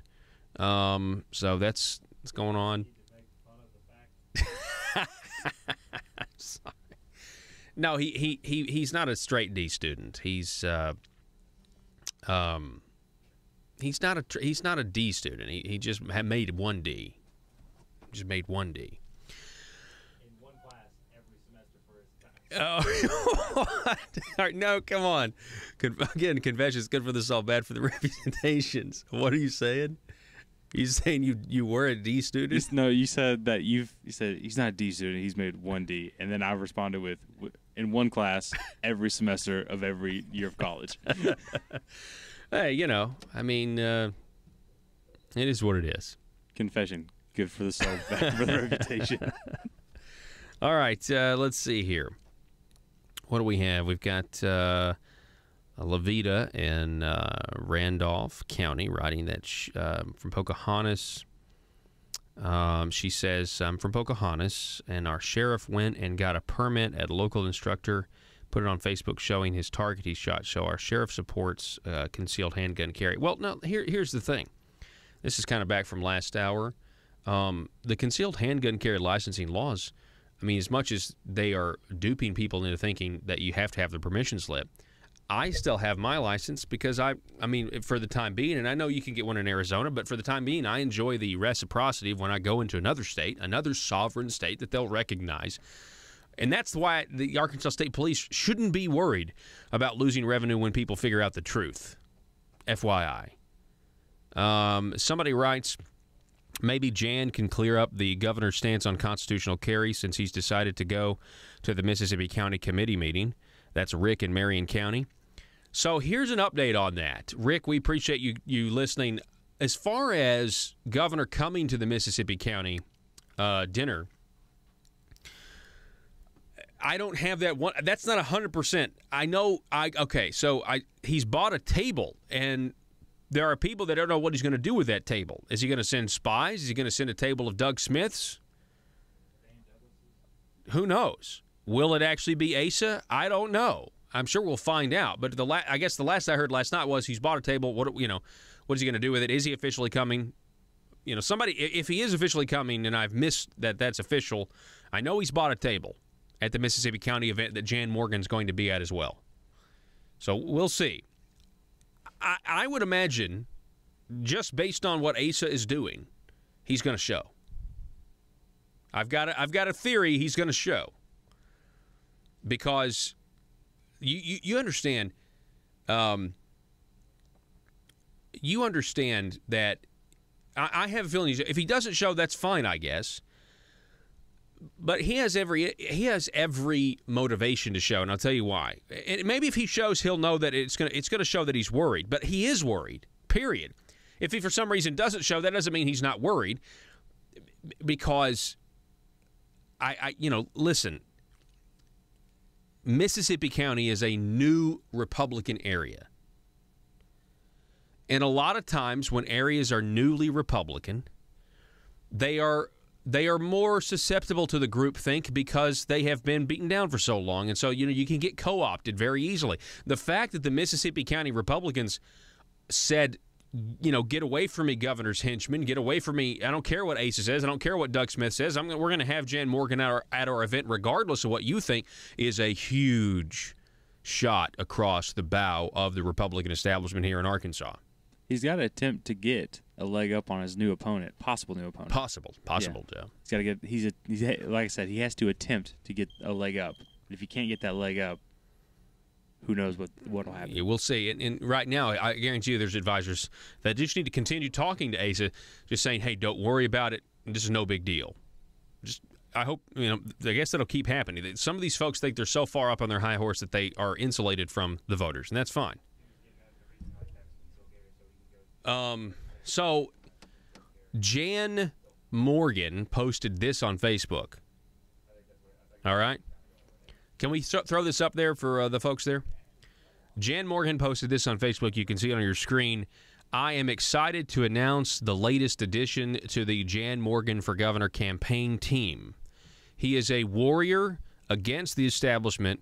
Alex Roundtree comes straight from Judge Roy Moore's historic Republican runoff victory campaign team to fill the Alabama Senate seat vacated by current AG Jeff Sessions.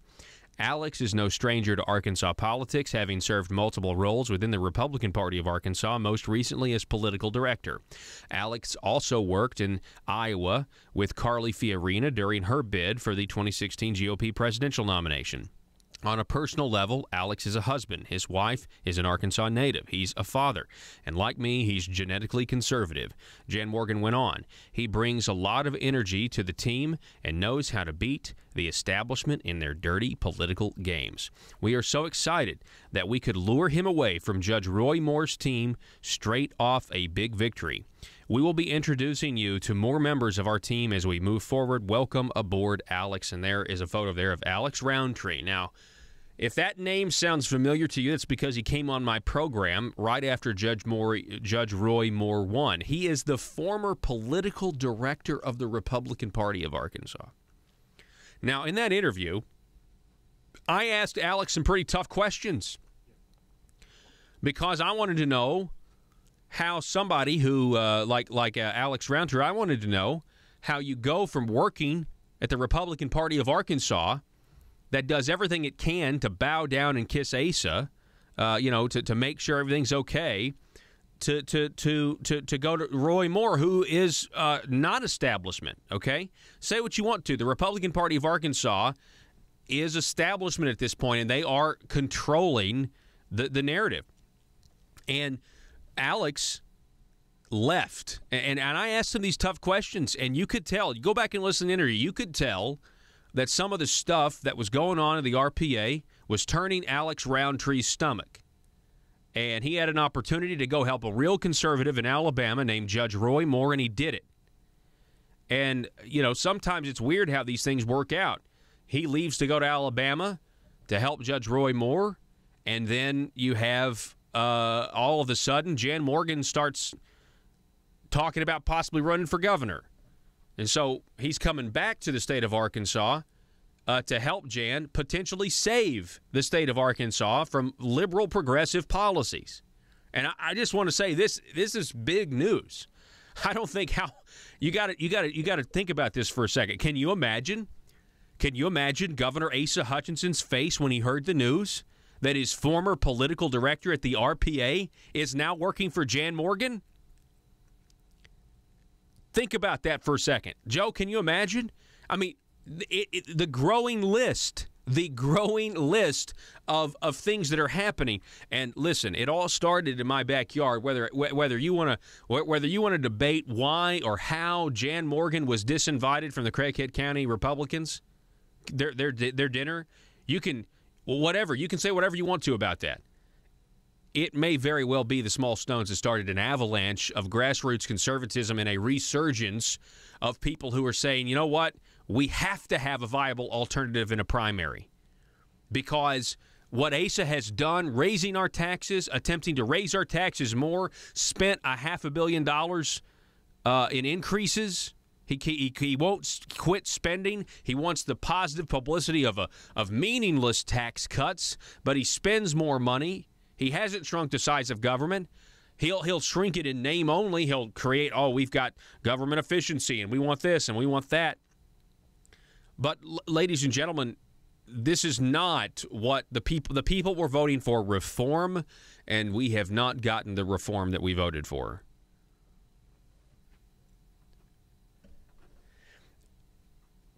If there was really such a difference between Republicans and Democrats after the Democrats had control of Little Rock in the legislature for 138 years, and there was really that big difference, that big vote they were trying to get you. We want you to vote this way. You've never voted for a Republican before, but we want you to because these are the issues and this is how bad things are. If there's really a difference after 138 years, there's something called institutional corruption. It's unavoidable. If the Republicans had control for 138 years, there'd be massive institutional corruption as well. It's just the nature of man. and there's not massive reforms? You've got the House, the Senate, and the governors, and there's not massive reforms after 138 years of the Democrats controlling both chambers? That's a big hypocrisy. Huge. Alex Roundtree coming on board. Make no mistake. You got to understand something here. Those of you listening are the grassroots. You guys are the ones who are spreading the information that you hear on this program when you see Asa posing with Al Capone digital recreations. I still love that. I just want you to know it's working, okay? It's working. It's not just this program. It's not just Conduit that has noticed. There are people within the establishment ranks who notice. Alex Roundtree was the political director for the RPA, and he was in that job noticing things. Now, this is me speaking. I don't want to put words in his mouth, but I would speculate he noticed a complete departure from the Republican Party platform and limited government conservatism. My question is this: how many more might there be within the Arkansas government, within the Republican Party apparatus itself, who are ready for a true conservative movement to be implemented, not just talked about to get power, but actually see it implemented? How many people are there? How many more Alex Roundtrees could there be? Asa and the Republican Party of Arkansas, this news to them, I can promise you, was terrible news. This is the kind of news that would cause Hillary Clinton to throw a lamp and a temper tantrum, and probably have a seizure and tip over or something. That's the kind of news. Alex Roundtree, former political director, going to work for Jan Morgan. That's the kind of news this is. Now, I apologize. I don't have my techniques at my fingertips. I'm going to have to print these things off. I'm going to find them. Hang on one second. Because we want to transition here into Hillary Clinton and the news about this dossier. Everybody wants to hear. I've got them in front of me now. Everybody wants to talk about this dossier. I'm going to reread this Washington Post story because, I'm sorry, the New York Post reporting on the Washington Post. This is fantastic. This is fantastic. Michael Goodwin, headline, New York Post, the Trump dossier was Clinton's dirtiest political trick. And so the worm turns, make that worms. Just as key congressional panels open new probes into the still smoking debris of last year's election, the revelation that Hillary Clinton's campaign and the Democrat National Committee paid as much as $9 million for the discredited Russian dossier on Donald Trump flips the collusion script on its head. You know, remember the thing that they say Donald Trump likes to, urinate on hookers in Russian hotels. I mean, it was terrible. It was so stupid. Okay, let me stop for a second. I've had some late nights as a new dad, 3.5-month-old child, almost 4 months, and I find myself at night watching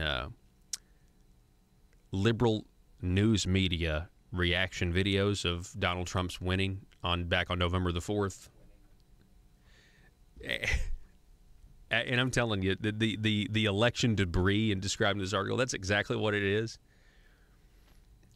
Trust me. And maybe we need to pull. November the 4th is coming. November the 4th is a Saturday, so that's the anniversary. So on that Johnny Cash Friday, we need to have, Joe, just a massive amount of audio clips of Donald Trump winning the election and the reaction of the people. And maybe all of those people that said he couldn't do it, I mean, we definitely need to do that. It's so refreshing. It's an anniversary to be celebrated because it says, number one, it said the mainstream media doesn't have control like they thought they had control. That is huge news. That is powerful information if you think about it. They don't have control of you. They don't have control of the majority of Americans. Well, that's going to make them so mad. They don't have control of the majority of Americans in Wisconsin. They don't have control of the majority of Americans in Michigan, Pennsylvania, Arkansas, Kentucky. You name it. They don't have control of a majority. Yeah, Donald Trump won the majority in Wisconsin. Get over it. And Pennsylvania. Get over it. Anyway, it'll be a fun anniversary on November the 3rd. And be careful. On that 5th of November, the Antifa people will try to use some sort of Guy Fawkes reference. Remember, the 5th of November, the gunpowder, treason, and plot. Trust me, they will try to use that for some sort of violent activity, in my opinion. I've just been, it dawned on me the other day, November the 4th is the anniversary. They're planning some kind of Antifa protest or whatever. The 5th of November is the whole Guy Fawkes trying to blow up Parliament thing, the V for Vendetta movie and all of that stuff, and they think that they're anti-fascist and they're really pro-fascist, but they'll try to do something. Trust me, that's my prediction. On the 5th of November, on that Sunday, they're going to try to do something, and it'll be Guy Fawkes anonymous type stuff. Now I know what I'm doing that night. I'm going to watch V for Vendetta. V for Vendetta? Because it's an excellent movie. I love that movie. You know, when I saw that movie, I saw it in... I saw that movie when I was in college, and I thought it was great too. I've gone back and watched it the last couple of years. It doesn't hold up the way it's in my mind. Maybe it's because of my politics. That movie was very anti, maybe rightfully so, but it was very anti George W. Bush and anti, like they were using the religious right and these bogus moral standards to try to get, you know what I mean? That was a fascism from the right, and it really ignored any and all attempts of admitting that fascism comes from the left. Because I remember in that movie specifically, you had the story of the prisoner who was gay and was rounded up because she was gay, and that's why she was in the prison and everything else. And obviously that's awful. We reject stuff like that all the time. But fast forward 10, 15 years later, however long that movie was made ago, and you have members of the LGBT community trying to limit what you can and cannot think and say. It's 12 years old. 12 years old. Made back in 2005. So so anyway, my point is, I was a completely different person politically when that movie came out. I was in the 5th completely grade. Different. Yeah, so I was in college, I remember. So, I was not even in high school. But I've recently watched it, and it's still good. I mean, it's still an entertaining movie to watch. But the themes are, well, wasn't it made by the Wachowski girls? Who was it directed by? Well, I'm sorry, the Wachowski brothers, and one of them's now a girl, or says that they're a girl. Yeah, Lily and Lana Wachowski. Lily, they're both women now, or are they both claim to be women? Anyway. Yeah, writers Lily Wachowski as the Wachowski brothers and Lana Wachowski. Okay, well anyway, whatever the case may be. So Hillary Clinton, let me finish this up. I know we got to go to break. It's the Democrats' turn, okay? Hillary Clinton's campaign paid the Democrat National Committee as much as $9 million for the discredited Russian dossier on Donald Trump. And that flips the whole collusion script on its head. Now it's the Democrats' turn in the barrel. The explosive report in the Washington Post goes a long way to explain how the dossier was so widely spread among political reporters during the election. The Clinton camp must have passed it out like Halloween candy to its media handmaidens. News organizations tried for months to confirm the salacious details, but couldn't. The document became public when BuzzFeed, a loud Clinton booster, published it 10 days before the inauguration, while acknowledging it couldn't verify the contents either. The Post report provides possible answers to other questions, too. Because Clinton's team paid for the dossier, it's likely that she gave it to the FBI, where James Comey planned to hire the former British agent who had compiled it to keep digging dirt on Trump. The finding also raises the possibility that the dossier is what led the Obama White House to snoop on members of Trump's team and leak the unmasked names to the anti-Trump media in a bid to help Hillary Clinton. In short, we now have compelling evidence that the dossier was the largest and dirtiest trick in the 2016 campaign. And Clinton, who has played the victim card ever since, was behind it the whole time. Anybody surprised? Me neither. Now, this whole thing, it's Trump and Russia, Trump and Russia, Trump and Russia, is what we would call projection and deflection, which is technique number 6 of how to grow government. You project an accusation on your opponent, but in reality, projection and deflection, it's also, we could say, reflection. It is a reflection on what you truly are. And that is a huge example. Here in Arkansas, we can see multiple examples of this. But I'm sorry, we got to go. I'm being signaled. I got to go to break. Back in a minute. The Paul Harrell Program, brought to you by Conduit Media Group.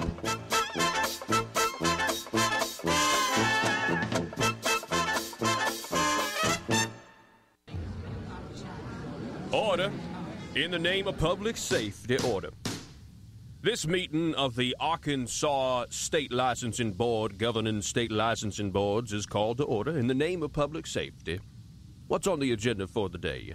We have before us today, per our summons, a representative from the Arkansas State Licensing Board governing cosmetology, cosmetologist, and all things hair care and beauty. Right. Of course, I remember this. In the name of public safety, ma'am, please state your name for the record, and thank you for appearing before us today. Yes, my name is Cosmo Glamour Gazette, and I'm here in response to a letter our state board received claiming we're in violation of the Arkansas State Licensing Board governing state licensing boards. In the letter, you claim that our licensing board is in violation of your rules and regulations because we have failed to, quote, pay tribute, end quote, and therefore have not been granted a license by the Arkansas State Licensing Board governing licensing boards to, quote, shake down the Arkansans who have an interest in cosmetology, end quote. In the name of public safety, order. Yes, Miss Gazette, we sent you that letter because you have not obtained our approval in the form of a license from our board to distribute licenses to the professional class your board strives to protect. In the name of public safety, of course. Of course. So, in the name of public safety, and just so we can get this for the record, you do admit and agree with our board, the Arkansas State Licensing Board governing state licensing boards, that you have not obtained a license, thereby revealing your board of cosmetology to be operating outside our rules, regulations, and authority? Well, sir, I'm not sure our board agrees that we need a license from your board to continue to shake down, to look out for the public safety of Arkansans. In the name of public safety. In the name of public safety. Well, it seems we are at a bit of an impasse if we are not in agreement that your board owes us tribute. Sir, maybe we could ask and see if there's a bureaucrat in the house. Ah, yes. Yes, that would shed some light on things. A bureaucrat. Yeah, in the name of public safety, is there a bureaucrat in the house? We need someone to resuscitate and confirm our authority as the Arkansas State Licensing Board governing state licensing boards. Here. Ah, yes. Oh, good. Come to the end of the table in the name of public safety and state your name for the record, please. Yes, I am Despot Ringleader, the head of the bureau governing all state bureaus, and it is my testimony the Arkansas State Licensing Board governing state licensing boards does have the authority to demand tribute in this situation and will provide in exchange a license to say they can continue to operate in the name of public safety. It's hard to argue when the public safety is put at risk. Very well. We will consider Mrs. Ringleader's testimony as truth, and we will pay tribute in the name of public safety, of course. In the name of public safety. In the name of public safety. He puts the Paul in politics. The Paul Harrell Program, brought to you by Conduit Media Group.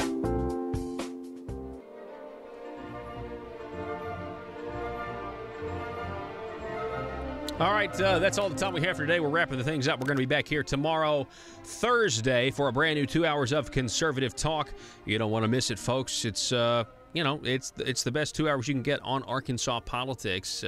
We appreciate you being with us, and we will see you tomorrow. Until then, Arkansas, be safe.